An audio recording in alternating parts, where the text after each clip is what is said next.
Anna Karenina is a story that's been done a lot. What is the point in doing a safe adaptation of it? Let's try to do something really extraordinary. It was going to be a relatively conventionally conceived Anna Karenina. We were going to be looking at shooting in Russia for about 6 weeks and building on the stages for the other 6 weeks.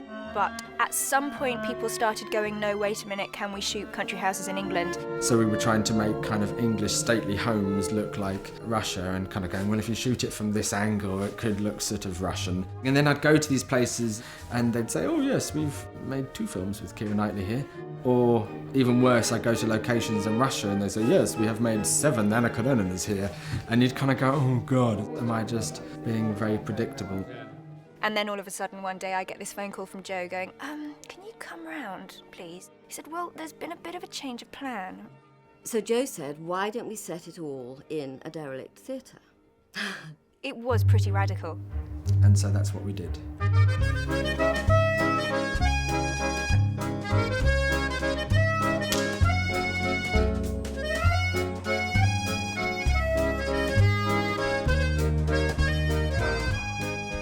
The Russian aristocracy at that time, they were constantly looking to France and trying to emulate that kind of French way of being. Bonjour Lily.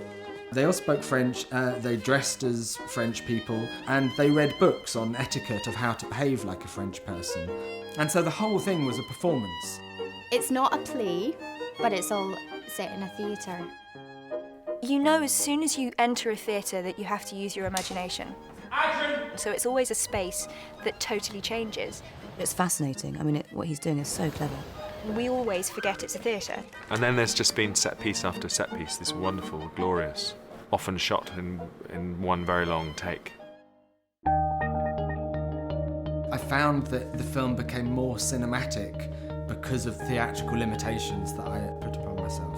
Well, that's where Joe, I think, is rather brilliant and created an environment where we are able to step up and play these strange sort of social games without feeling hindered by a sense of reality. With the theatrical backdrop, it actually enhances the themes. Ultimately, I think it's worked better for the film. It's certainly a more original perspective on the book. May I have the honour of bringing you an ice? What was really amazing when you saw the first couple of days Russians, you just think, well, actually, you know, this is still the story of Anna Karenina, but it stops being your conventional kind of set-piece costume drama. It's more interesting. Occasionally, the characters turn their backs on this artificial society, and we see them living a more authentic life in the real world.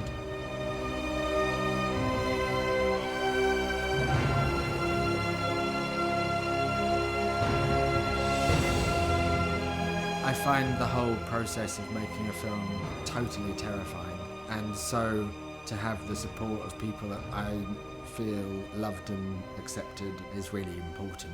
He loves having this notion of a theatrical troupe almost, of people who go from project to project, and I think he likes the familiarity. I have lots of ideas, you see. What happens is I have lots of ideas, and out of 100 ideas, maybe on a good day, 10 are worth committing to film, and I need those people to help me decide which 10.